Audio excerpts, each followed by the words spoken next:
Yeah. So 30 seconds is really hard to summarize everything we actually have on the platform, but Sure. there's 5 major tenets, and whenever you go through those are things that we've talked to students about that they are really, either passionate about or really struggle with on this campus. That's where we really started, is okay, what is everyone actually struggling with here, and how can we start to solve those issues? So the first thing that you'll see, and I'm sure we'll get more in depth, is student financial success. The number one reason students leave this university is because of financial burden. So anything that you see on there is really things that all students either face while they're here or will face, or we can help with the entire population and make this campus more affordable or more successful in all ways. So I hope that was 30 seconds.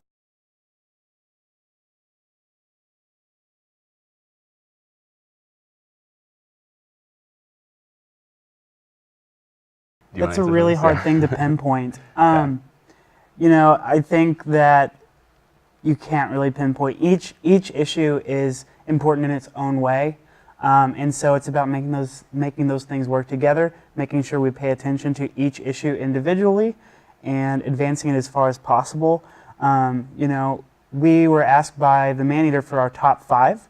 That things we want to do immediately as soon as we get in office. Some of those things we mentioned were creating our plan to work to advocate on behalf of students in Jefferson City, creating proactive forums to combat racism on campus or the oppression of marginalized identities, and things like our program for Tiger Pantry, where we hope to provide one-time access passes for students who need to swipe into the dining hall to get something to eat.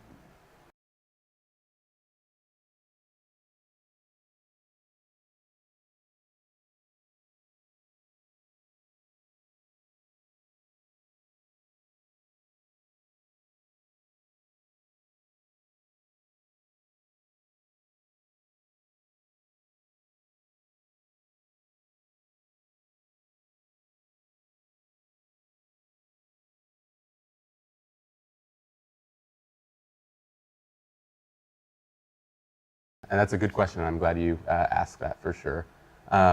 We have seen that there have been many times on this slate or other slates that problematic things have arisen. And like you mentioned, there are many times that I've done things like that that definitely wouldn't be the best way to represent people on this campus, and a student leader should not represent themselves. So yes, I apologize on behalf of whatever I've said and whatever I've done. But mostly with that, like I've talked about with social media before, it's an educational experience for me. I've learned from it, I've grown from it, and unfortunately many people have been quick to just call people out on things like that, which is definitely, counterintuitive to what we would think of as social justice or, educating people on these sort of topics. I wish we had more of a, call in, not a call out culture here that really educated people on why these things are problematic or why these things should be phrased or said or not said in a certain way. So I think that marginalized and oppressed identities on this campus, including women, really should take closer look at our platform and why we actually do represent them, because we educate ourselves on every single thing on this campus that is going on. If it comes up to our attention that we have done something problematic, we educate ourselves and make ourselves more aware of why those things are problematic so that we can reduce those in the future, and we can educate other people on that too. So I'm not calling you guys out on that, but many people have just called us out on blatant things that have would have been wrong. But I would more appreciate that the culture here would be more educational and more inclusive of, hey, here's what we think is wrong with this, here's how you could do better in the future. I think that's the way that you actually start solutions on this campus, more than just calling people out and saying, you're wrong here and moving on.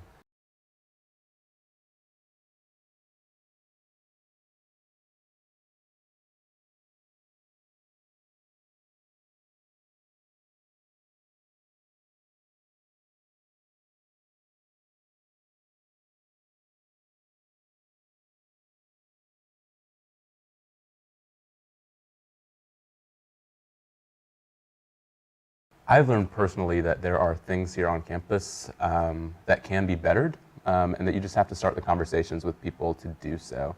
When it came to the Title IX experience, I had no idea how that even process ran, as many students don't even know how that process is run.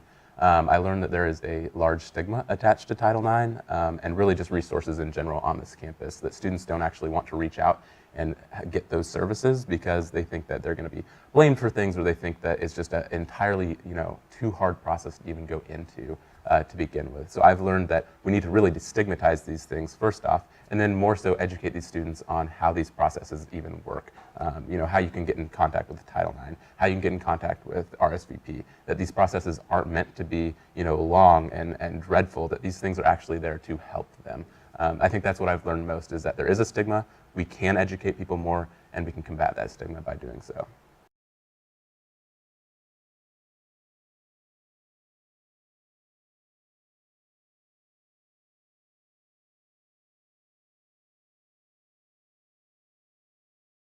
Yeah, so first and foremost, if you look at the other platforms, ours is definitely not Greek-centric like many others. There are some that are just flat Greek and don't mention anyone else.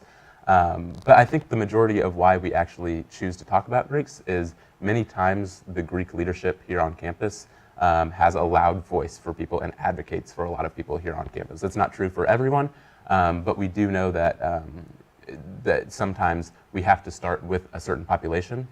Like Greeks, they're 25% or more of this campus. It's an easy way to actually start the conversation with a large group of people.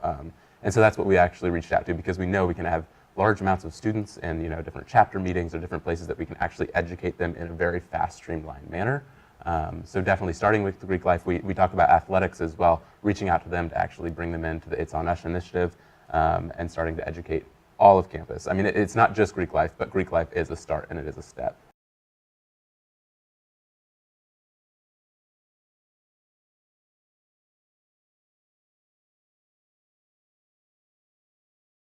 So we've got two options here. The option that we are hoping for is that the library fee passes this November and that we're able to implement a new readership program through the MU libraries. We can use the library as a central location to keep all these different sources of news, all these publications that students can utilize any day, anytime, because the library will be open 24/7, which is another great perk. So that's what we're really hoping to happen. And that will come at no additional cost to students other than what they were already going to pay, that library fee. The other thing that we're hoping for is, if it doesn't pass, still to work with the libraries to, in some fashion, house these publications there.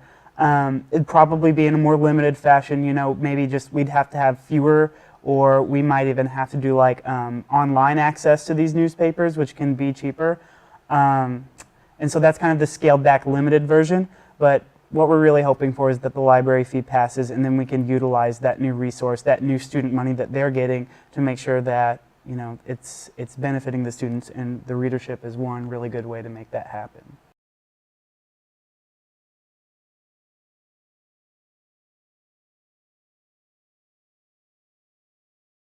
So I think you've heard us say it time and time again. Nearly every single thing on there, we have talked to the person and the people who it would involve, and who we would actually have to reach out to get those things done. And they have told us every single time that everything on our platform is feasible and attainable within a year that we would be in office. So there's nothing on there that we have just flagrantly put on there just because it sounds good. We've put it on there because we've talked to the people that it concerns, and we know that it can get done. And we know for a fact that that is not true with the other slates. We have been in meetings, almost every single one, where they tell us, you're the only one who has ever reached out to us, who has ever talked to us about these issues. No one else has actually even come to us to ask us these questions. So it's really nice, because whenever we actually go to these people and ask them, sometimes it's, hey, we're already doing this initiative. We'd actually just like MSA to help us alongside. We've seen on almost every single platform that they have things on there that other places on campus, other resources and organizations are already doing. So it's confusing why they would start another resource while someone else is already doing it, when we've already had these conversations with these other organizations that say, hey, you know what, just help us, don't actually start a new sort of resource within MSA. I think it's really interesting that when we mention talking to these groups on campus, that we're accused of name dropping, when, if any of these candidates are elected to office, they've got to go through these conversations. So what we're doing is having these conversations right now. So on day one, when we step into office at the end of January, we'll be ready to tackle these issues, to collaborate with these organizations and really make a difference for students, instead of starting with, okay, now we've got to have these conversations. We're one step ahead of the game.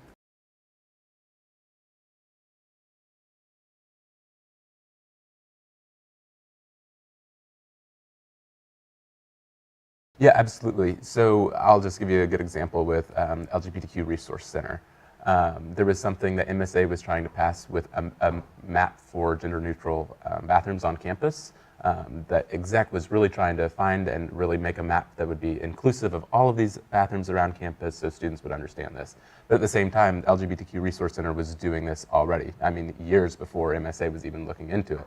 So I know that their director was kind of confused whenever we came out with a map as MSA and they were about to come out with a map as well, when, you know, if we would have just communicated and asked these questions to begin with, we could have actually done it on a larger scale, been more of a push out as a student effort, and it would have been a lot more successful than it was. So we've seen that time and time again where people are just like, we wish you would have just asked us these questions because we could have done it in a more collaborative effort and it would have been more successful. When we talked with the director of student life and the student government advisor, one idea that I had in the beginning was to create an alumni organization and a scholarship endowment through MSA. The scholarship would benefit all students. Any student would be open to applying. The Alumni Association would bring donations in from MSA alumni at the university. And they said, really, this isn't something achievable in 1 year. This isn't something that would necessarily benefit all students.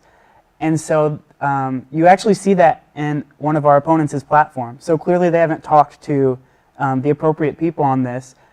We know now that that's not something we want to focus on, because we want to focus on things that we can do that benefit students for the time we're in office. Because in MSA, a lot of times you'll see tackling these really big issues that would go on for years and years, and then as soon as that administration's out of office, they get dropped. That's just not something that we want to make sure that we don't do that. And so that's why these conversations have been so beneficial.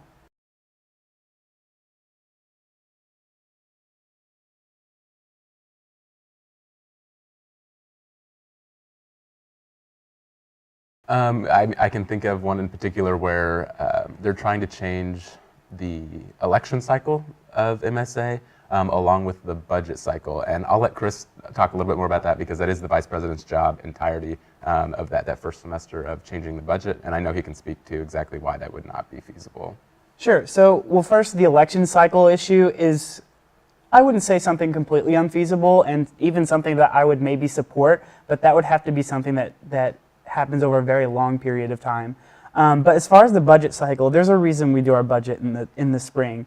All university entities really do their budgeting in the spring. There are certain committees that our budget, even though we're the student government, we're independent, our budget has to pass through those committees to be passed finally and seen by Dr. Scroggs and things like that. And so that's not really something you can just pick up and move to the fall. And additionally, since all the other entities at Mizzou are doing their budgeting process in the spring, it really wouldn't make sense for us to just break off and then start doing it in the fall. And with the way everybody's job aligns and the work that our professional staff do, you just can't make a switch like that on them.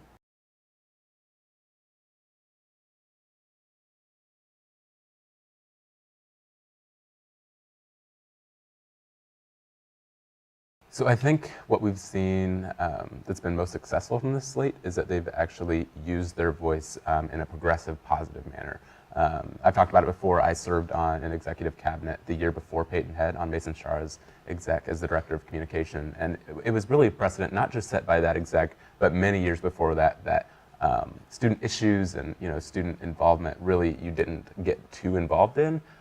You really just voiced, activities that were going on campus and different things like that. It wasn't really your job as MSA president to talk about the big activisms going on campus or different movements, different things like that. Peyton Head really set a different precedent that actually is the job of the student body president, that if there are students on campus who need their voices heard and you have the microphone to do so, you are obligated to actually help those students who need their voices heard. And so I think that is something we will definitely continue as we go into the next year, making sure that students, who need our platform, who need our actual voice, are being heard. And I think Peyton has done a successful job with that so far. Absolutely. One thing that I'd like to continue is the work that the current DSS director, Sam Franks, has done. She's really taken a very small department in MSA and done some great things with it. Of course, the It's On Us initiative will continue. She's going to serve on the White House task force for this organization in the spring. So whoever gets elected should definitely be working very closely with her to ensure that we're bringing big events to campus. She gets a lot of leeway being on that task force. Additionally, they're planning a mental health awareness week for the spring, so I definitely don't want that to fall off the wagon in between administrations. One small thing that I would change, you may remember back last year during election season, the International Student Council endorsed the Head Smith-Lozama campaign. And I know that Peyton and Brenda both have a deep, they care a lot for international students. However, I haven't seen as much tangible action as I'd like. So one thing we're doing is an international involvement mentorship program for international students. When I talk to those students, they're navigating this different culture. One thing they sometimes have trouble with is getting involved in different organizations on campus that they want to get involved in. So we're going to provide them with mentors matched up based on their interests to hopefully give them that, if you so call it, an in to that organization so they can find what I call their niche on campus and get a better Mizzou experience.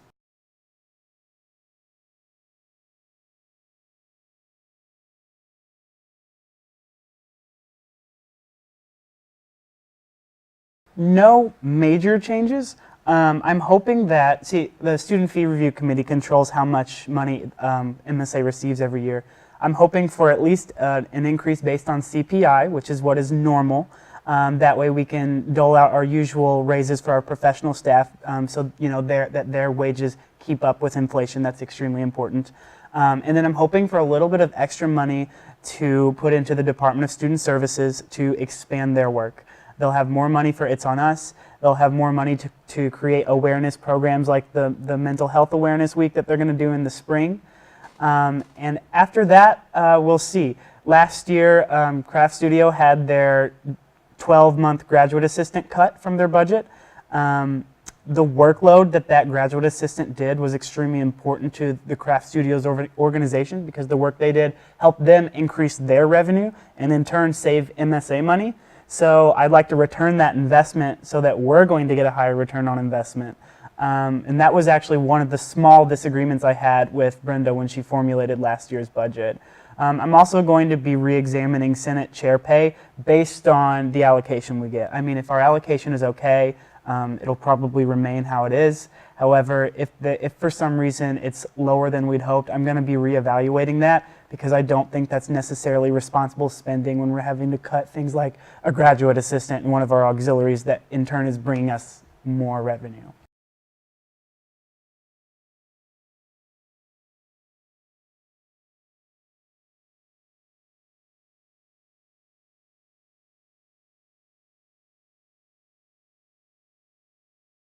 Yeah, so we've talked about it again, and I'll start off by saying what we've said even in the Forefront Council too. We recognize that we are very privileged to even be up here running and have our voices heard to begin with. So we start with that, and that there is an understanding that we will never be able to fully understand the experiences that these minorities and oppressed students actually face here on campus, but we can actually educate ourselves more by going to these events that we've gone to. I've personally been to a Black Lives Matter protest. I've been to the graduate students walkout. I've been there for whenever the Planned Parenthood rally was happening in Speaker Circle. And that's the first step. You have to actually educate yourself on what is going on and learn about these things that are going on campus. Then you have to be an ally or an advocate for these things too. You can't just learn about it and not actually take a step in the right direction. You have to actually go out and promote these things that are happening here on campus, whether that be using your platform as student body president to promote that throughout all the different organizations that you would have ties with, or just personally showing up and telling them that, yes, you are in support of whatever is going on. So that's definitely how it works with supporting those things and giving them more of a voice, is letting them know that you as a student leader are listening and acknowledge it and will help them in anything and everything that they would like here on campus. When it comes to administration, though, that's a little bit more difficult and a little bit more touchy because we haven't seen very much administration support on campus at all, whether it be from the president or the chancellor or different things like that. When it came to the homecoming protest and rally there too that stopped Tim Wolf's car, We haven't even seen a statement from him about that entire thing, which is incredibly disheartening, not only to the students that were involved in it, but to the entire campus, that we haven't even heard something from our president. So, I mean, obviously, as we've seen, we can't even force something from our administration. So it really just needs to be students rallying together to realize that we have a significant enough voice, and that we care about our campus, and that whether administration talks or not, we do have a huge impact on what actually occurs here on campus. And it's really us, it's on us to change the culture and change the atmosphere and environment of this campus. From the vice presidential standpoint, I actually think that, coming from my background where I've worked with this budget so long, I can pinpoint the areas of our budget that give marginalized identities, marginalized students a voice on our campus. So when I'm looking at the budget, I'm going to be making sure that things like our Black Programming Committee in DSA has enough money to put on events for those students. IPC, International Programming Committee, I'm sorry, too many acronyms in this organization. And even our auxiliaries such as MUTV and KCOU, Tiger Pantry and Truman's Closet all have a very large history based on feedback from what I hear of members of the organization of being a home for students with marginalized identities. And so it's making sure that all of those places have the appropriate funding they need to continue to be that home for them. And I'll just round that out to, under our tenet of inclusivity, the number one thing that we talk about that we're actually going to do is make sure that these resources that we have on campus, the Wellness Resource Center, the Women's Center, RSVP, Gaines Oldham Black and Culture Center, are actually coming together and having conversations, because a lot of times they have their own, struggles as a resource. And a lot of times they don't actually reach out to other places to see, hey, have you actually struggled with this here on campus before? We're trying to put on an event, and how can we best do that? Or, hey, we're struggling with something else in a financial area, or different things like that. And we've never actually brought all these people together in one room to see collectively if there are problems that we can help solve, if there's issues that have arisen somewhere else, and we can actually talk about them together. I think that's definitely what we're going to start day one, is making sure that all of these organizations, including MSA, are listening and learning and growing from each other. And we would like to invite outside students too, who may not even have a marginalized or oppressed identity, but they could come in and learn of these resources too, and they can best give their input to see how these would grow here on campus.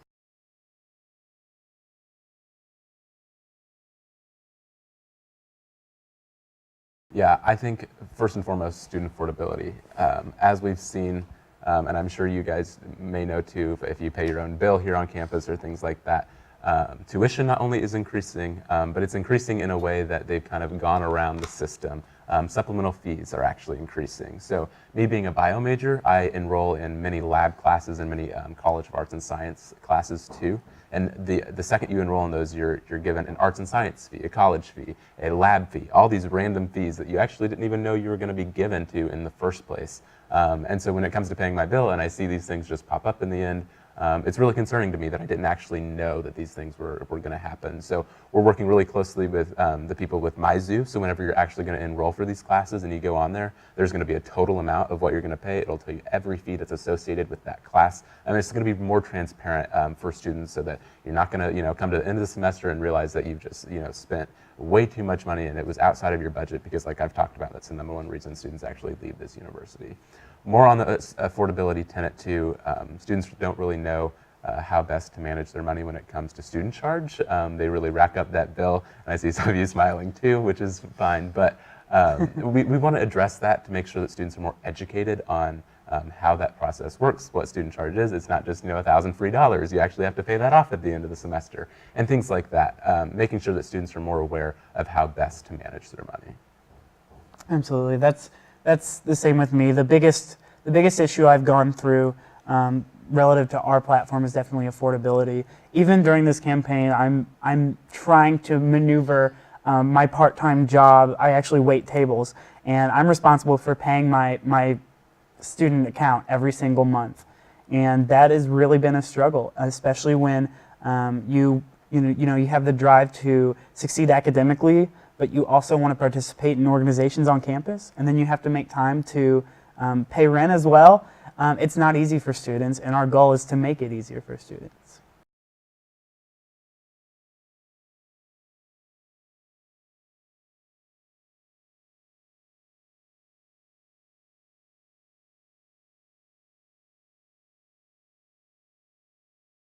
So it's interesting you bring that up, because we did try to schedule a meeting with Chancellor Lofton, and were declined to actually even speak to him. And more so, we talked about this with another campus leader too, and he was already in office, and he has that leadership position, and wasn't even able to speak to Chancellor Office. He ran into the same problem that we did too. He told us the time constraints and different reasons that he was not able to meet with us. So it's very concerning that first off, we weren't even able to meet with a campus leader like Chancellor Lofton to at least talk about our platform and see if some of our ideas were feasible. But if we are given that opportunity to actually meet with him weekly like Peyton has been able to, yes, we would definitely work with them to see in what ways administration could actually back what we're doing. Like I talked about the different things with my zoo or different things administratively, obviously we would have to work with administration to get those things done. But I think it's, like I've said, very important to realize that students do have a huge voice and a huge impact just by using that voice, and we would definitely use MSA's platform to move that forward. As one campus administrator described it to me when we were meeting with them, we are their connection to the student body. The perception that we have is always different from the perception that they have and the things they're hearing on a daily basis. So it's very important to them that when we go into meetings with them, we know how the student body's feeling, what issues they feel need to be addressed right now. That way we can tell them, and hopefully they will advocate on behalf of the students. We know that we're going to go in and demand that campus administrators be more proactive than we've seen them be when it comes to some of these issues. They've been completely reactive when it comes to things like race relations and marginalized identities on campus. And so that is one thing we'll be demanding, and then just serving as that bridge between administration and students and making sure that all these issues are being talked about in the higher up circles, I suppose.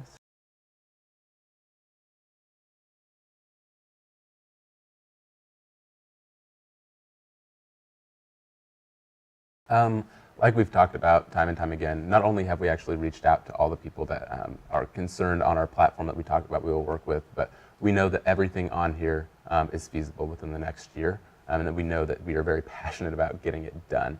And like I've said, even in my closing statement, like we brought up, these are issues that, you know, I'm not just putting on there because they sound good. There's issues that Chris and I deal with every single day. And that's why we're actually wanting to run, because we want to see these things come to fruition. We want to see these things actually succeed, because we know personally there are things that we can actually improve upon on this campus that we can make a difference for.